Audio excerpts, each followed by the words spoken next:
te agradecer. Meu Pai, te agradecemos, meu Pai, por este momento a qual passamos, te adorando, te louvando. Agora nós vamos ouvir, meu Pai, a tua palavra. Olha, Deus, toma o teu filho, Senhor. Pai, que não mediu esforço, meu Pai, mas veio, meu Pai, com maior amor, meu Pai, para pregoar a tua palavra, Senhor. Meu Pai, use o teu filho, Senhor, como o Senhor tem usado na terra dos viventes. Pai, enquanto ele é usado aqui, Senhor, eu te peço, cobre ele com o teu sangue. Peleje teu favor, meu Pai, nessa noite. Pai, continua falando conosco e que nós possamos, meu Pai, permanecer ligado, apercebido, para tomar posse da tua palavra. Joga por terra todo impedimento, toda distração, e que a tua glória, meu Pai, toda honra venha ser para ti. Assim nós oramos, nós te pedimos, em nome de Jesus. Bate palma para Jesus, irmão, e recebe nosso irmão nessa noite. Cumprimento os irmãos com a paz do Senhor Jesus, amém, igreja? Amém. Se você que tem Bíblia, abra juntamente comigo o livro de Isaías, capítulo 6.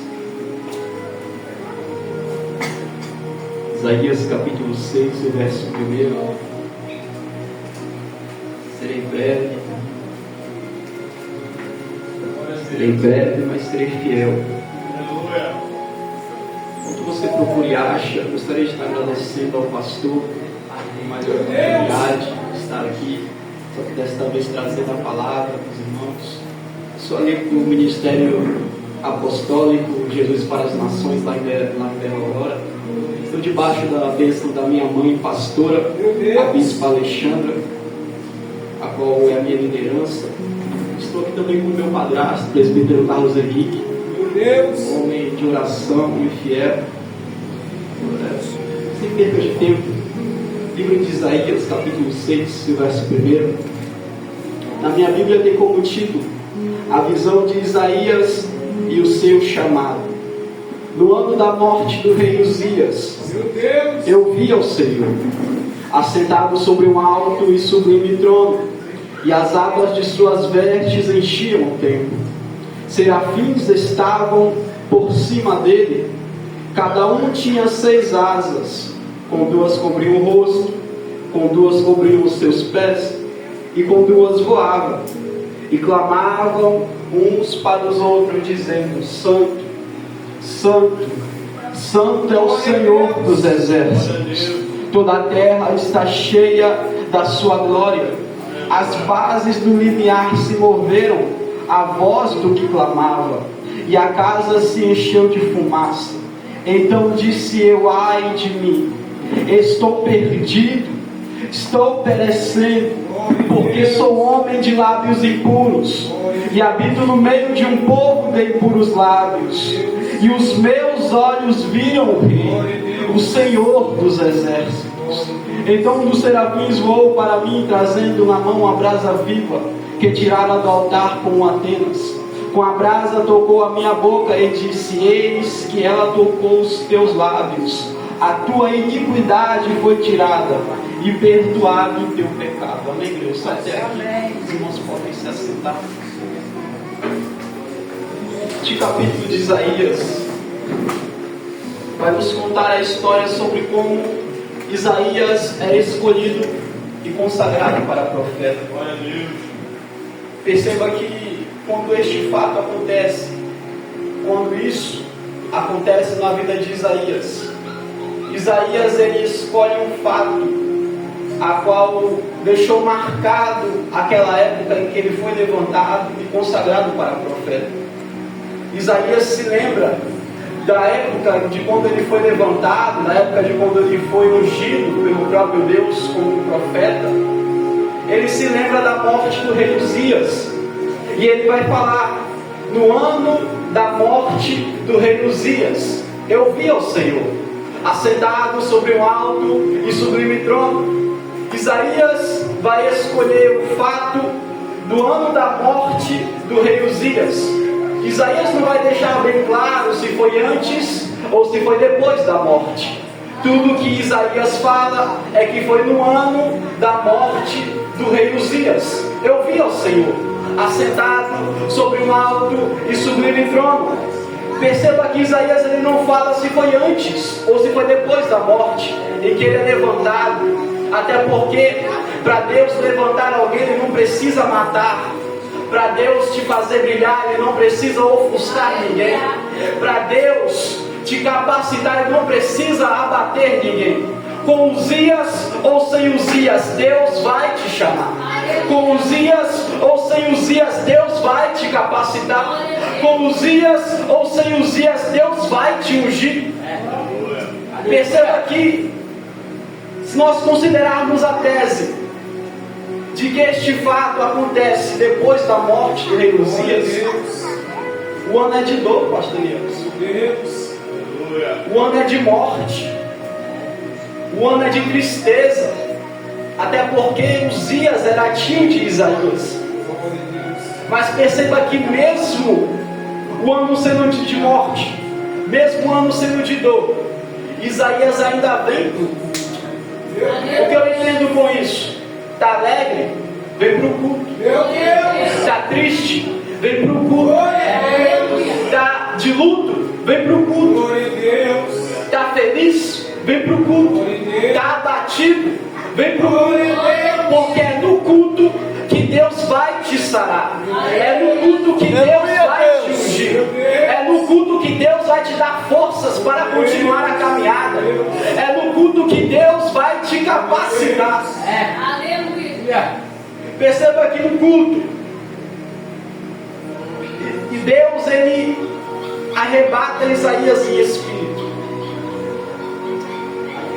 até a sala do trono de Deus.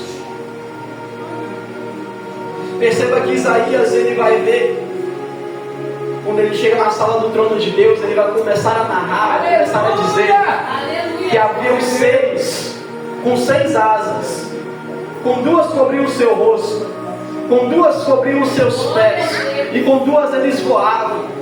Perceba que Isaías, ele vai olhar e vai perceber que aqueles seres estão prestando um culto a Deus. Quando nós falamos sobre culto, logo nos lembramos do apóstolo Paulo, a qual vai reservar capítulos inteiros para nos falar sobre a importância do culto racional. Mas quando eu abro a minha Bíblia em Isaías capítulo 6, eu percebo que os serafins, eles também têm muito a nos ensinar sobre culto. E perceba que Isaías, ele chega na sala do trono de Deus, e ele vai ver que tem seres prestando um culto a Deus, adorando a santidade de Deus, clamando uns para os outros, dizendo: ei, Deus é santo, Deus é santo, Ele é santo, e toda a terra está cheia da sua glória. E se eu fosse dar um tema para esta mensagem, eu vou dar, seria aprendendo sobre culto com os serafins. Aprendendo sobre culto com os serafins. A primeira lição que os serafins nos ensinam sobre culto é que no culto os serafins têm 6 asas, com 2 cobrem o seu rosto, adoração, respeito. Com 2 cobrem os seus pés, adoração, respeito. E com 2 eles voavam, prontidão, serviço, trabalho. Perceba que no culto a prioridade dos serafins não é o serviço. A prioridade dos serafins é a adoração a Deus. Por mais que o serviço faça parte do culto, não é prioridade dos serafins, não é o serviço, é a adoração a Deus. Quando eu olho para algumas igrejas, eu vejo que tem muita gente voando com 6 e simplesmente não quer saber de adorar. Eu vejo algumas igrejas, gente voando com 4 asas e adorando só com 2. Quando eu olho para algumas igrejas, eu vejo crente adorando a Deus apenas com 1 asa e voando com 5. Perceba que na igreja de hoje em dia tem muita gente que vem pelo trabalho. Eu vou para o culto hoje porque eu vou reger. Eu vou para o culto hoje porque eu estou na escala. Eu vou para o culto hoje porque eu tenho que ficar na mesa de som. Eu vou para o culto hoje porque eu tenho que ficar na porta. Eu vou para o culto hoje porque eu estou à frente para dirigir. Eu vou para o culto hoje porque eu tenho que servir água. Perceba que a prioridade no culto não é o serviço. Por mais que o serviço faça parte do culto, a prioridade do culto é a adoração a Deus. Porque quem vem para o culto não vem para trabalhar. Quem vem para o culto vem para adorar a santidade de Deus. O Serafins nos ensina que o que importa no culto não é o serviço. Por mais que o serviço complemente o culto, o que importa é a adoração a Deus. Segunda lição que os serafins nos ensinam sobre culto é que no culto os serafins se cobrem da cabeça aos pés. Isaías vai dizer que os serafins eles cobriam o seu rosto com 2 asas e cobriam os seus pés com 2 asas. Perceba que no culto os serafins se cobrem da cabeça aos seus pés.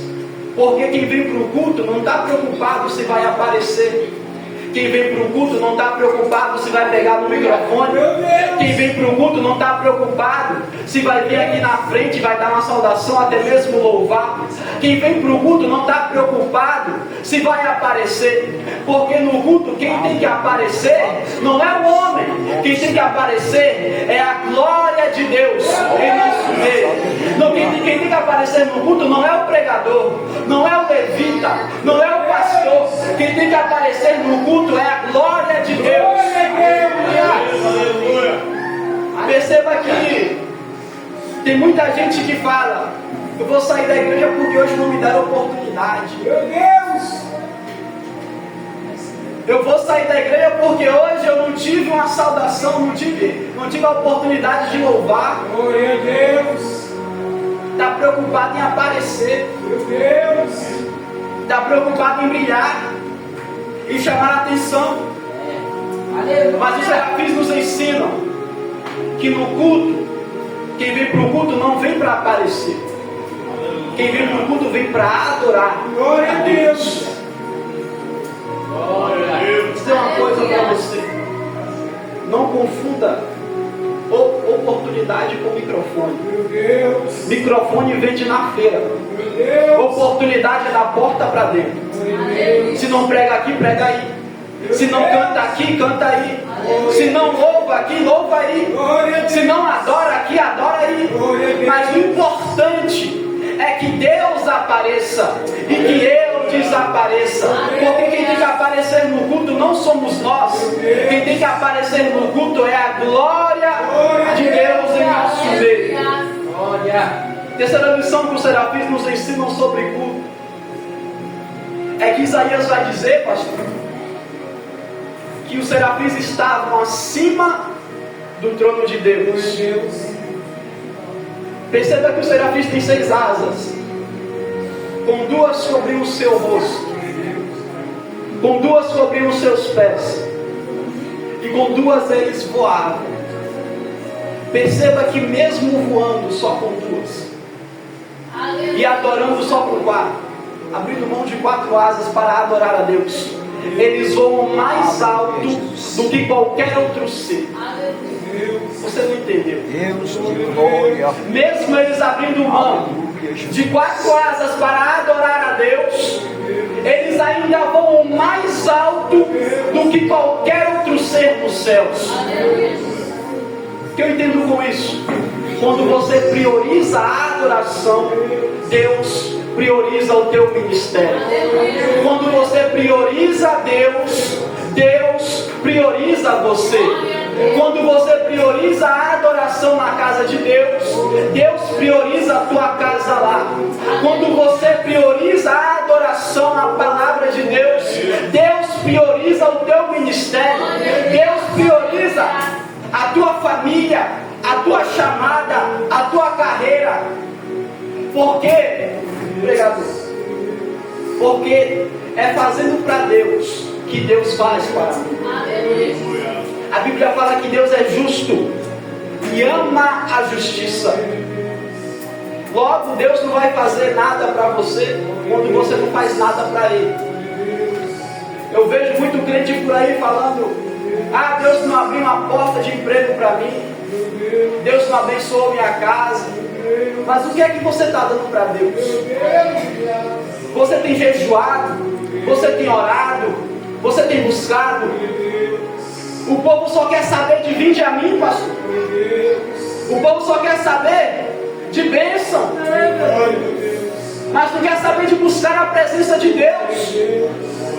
E os serafins nos ensinam que é priorizando a adoração a Deus que Deus prioriza o nosso ministério, a nossa casa, a nossa chamada.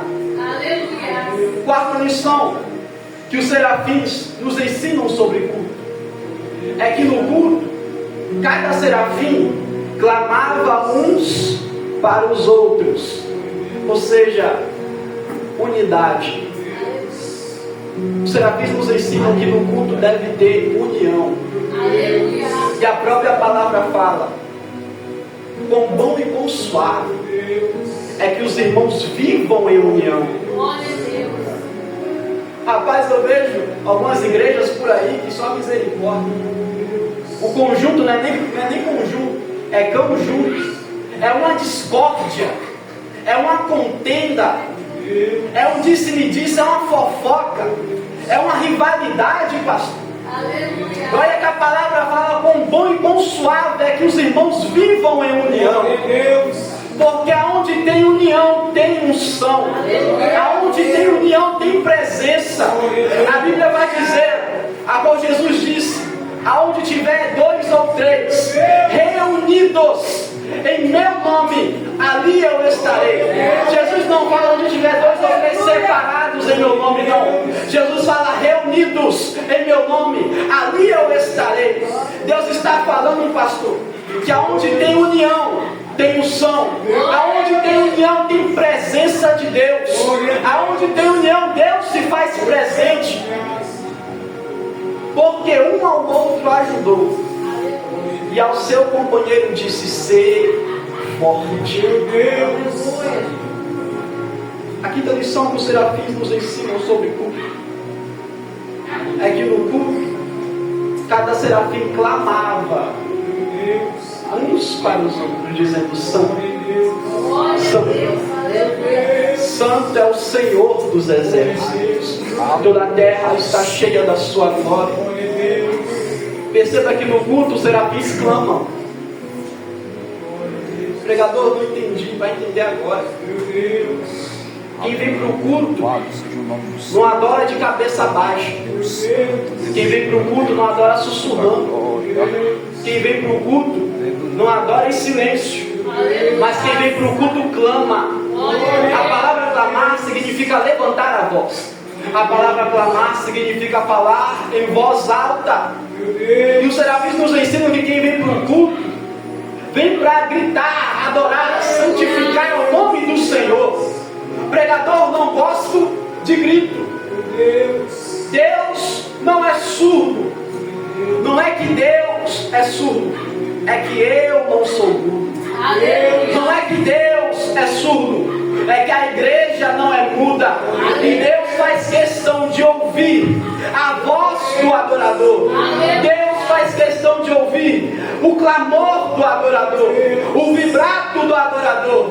Pregador, não gosto de grito. Então você não gosta de Pedro. A Bíblia diz que no dia de Pentecostes Pedro levantou a voz e 3.000 almas se converteram aos pés de Jesus Cristo. Pensa na garganta boa que Pedro tinha. Porque pregador pentecostal grita mesmo. Pregador pentecostal quebra protocolo mesmo. Pregador pentecostal levanta a voz mesmo. Pregador, não gosto de gente que grita. Então você não gosta de Jesus. A Bíblia diz que Jesus chega na porta da tumba de Lázaro. Poderia ter dito bem baixinho, mas a Bíblia diz que ele gritou: Lázaro, vem para fora. Porque tem uns crentes mortos que só funcionam no grito. Tem uns crentes mortos que só funcionam na base do grito. Pregador, não gosto de grito. Então nem para ser salvo não presta. Jesus está na cruz, todo machucado, arrebentado, ferido, com coroa de espinho na cabeça. Tinha todos os motivos para ter dito bem baixinho: Tetelestai. Mas a Bíblia vai dizer que ele enche os teus pulmões de ar. Tira a força da onde não tinha. Levanta a sua cabeça. Se apoia no prego que estava nos teus pés. E grita: Pai, está consumado. O véu foi rasgado, Pai. Porque nós somos salvos através do grito de Jesus na cruz. A igreja foi salva através do grito do Calvário. Nós fomos salvos através do grito de Cristo na cruz do Calvário. Aleluia, meu Pregador, Senhor não da gosta de glória. grito. Então nem para receber vitória tu presta.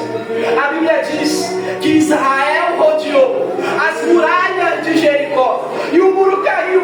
Só que o muro não caiu porque Israel rodeou. Primeira volta nada, segunda volta nada, terceira volta nada, quinta volta o muro estava de pé, sexta volta o muro não caiu, sétima volta nada, passou sacerdote nada, tocou buzina nada, passaram com a arca nada, mas quando o povo gritou, a muralha caiu.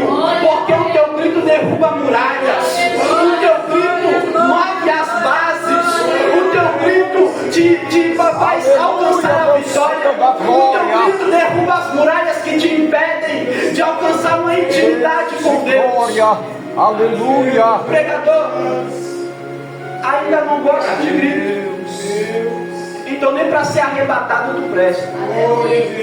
A Bíblia diz que o mesmo Senhor, o mesmo qual, o mesmo que nasceu de uma virgem, o mesmo que fez cego enxergar, paralítico andar, morto reviver, o mesmo que andou sobre as águas, o mesmo que fez a multiplicação de 5 pães e 2 peixinhos, o mesmo Senhor descerá dos céus com alarido. Sabe o que é alarido? Grito de guerra. O mesmo Senhor descerá dos céus com alarido, voz de arcanjo, trombeta de Deus.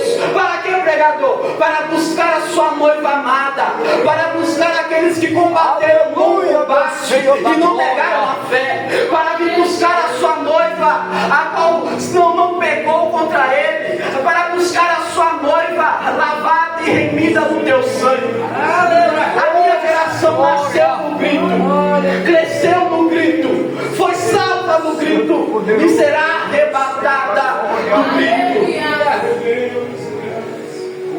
A quinta lição que os serafins nos ensinam é que no culto, quem vem para o culto não vem para adorar baixinho.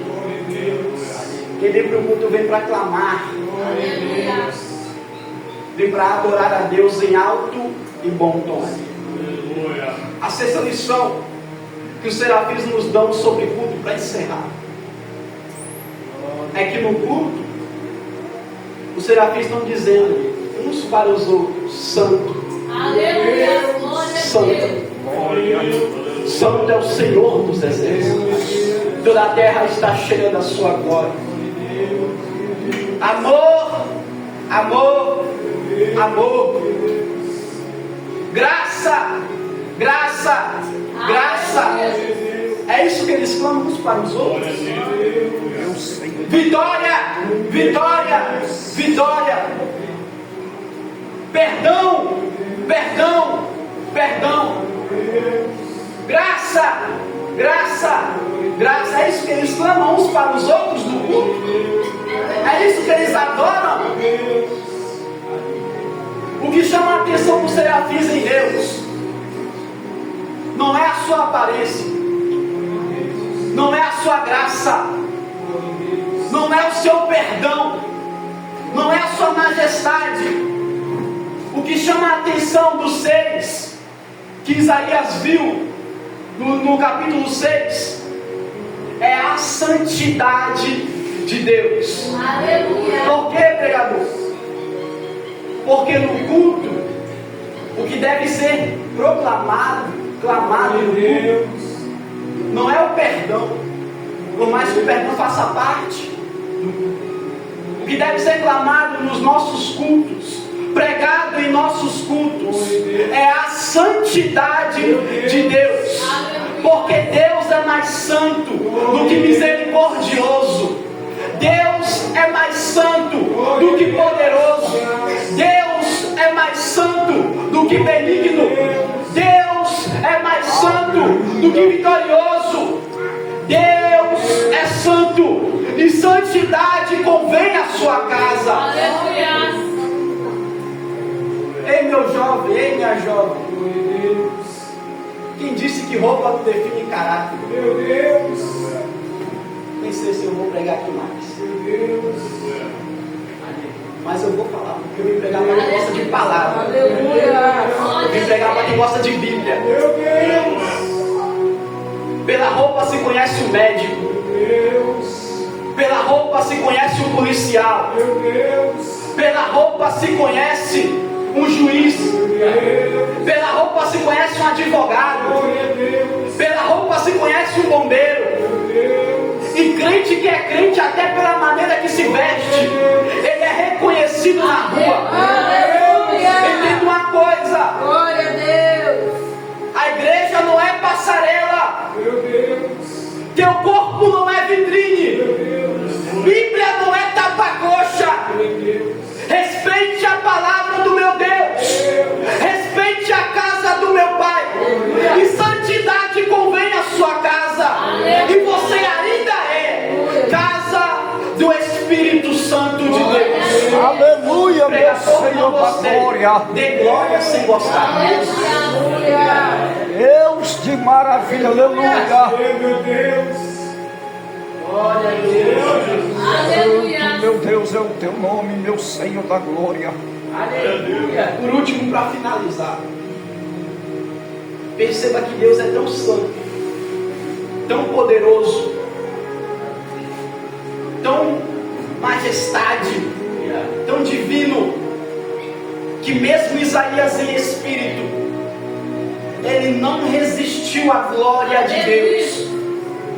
Isaías falou: ai de mim, estou perdido, eu estou morrendo, porque sou um homem de lábios impuros, e eu habito no meio de um povo de impuros lábios, e os meus olhos viram o Rei, os meus olhos viram a majestade santa, os meus olhos viram o Senhor dos exércitos. Eu estou perdido, eu estou perecendo. Isso me faz lembrar de um fato, de quando Moisés, o maior legislador da Bíblia, o homem com o maior espírito de liderança da Bíblia, decide, pastor, querer ver a aparência de Deus. Meu Deus. Olha que homem doido. Ele decide ver, ele fala: Senhor, eu quero te ver, eu quero ver a sua aparência. Meu Deus. Coitado, a Bíblia diz que ele viu a sombra Aleluia. e caiu como morto. Meu Deus. Perceba que só a sombra de Deus foi o suficiente para Moisés cair como morto no chão. Ele não resistiu tanta glória, ele não resistiu a tanta presença. Aleluia. E os serafins, que são serafins, seres de luz, seres de fogo, não ousam olhar a aparência de Deus, não ousam olhar Deus cara a cara, porque sabem que eles não são dignos de olhar, sabem que não podem, sabem que são imperfeitos demais para olhar a aparência do Criador, do Deus que fez céus e terra. Mas o que vai me chamar a atenção é que em Isaías 6, os serafins estão com o rosto coberto. Glória a Deus. Mas em Apocalipse 4, João vai dizer que o primeiro tinha rosto de leão, Aleluia. o segundo tinha rosto de boi, o terceiro tinha rosto de homem, e o quarto era como uma águia voando. Aleluia. Mas perceba que em Apocalipse 4, eles estão no meio do trono, e Isaías 6 estão acima do trono.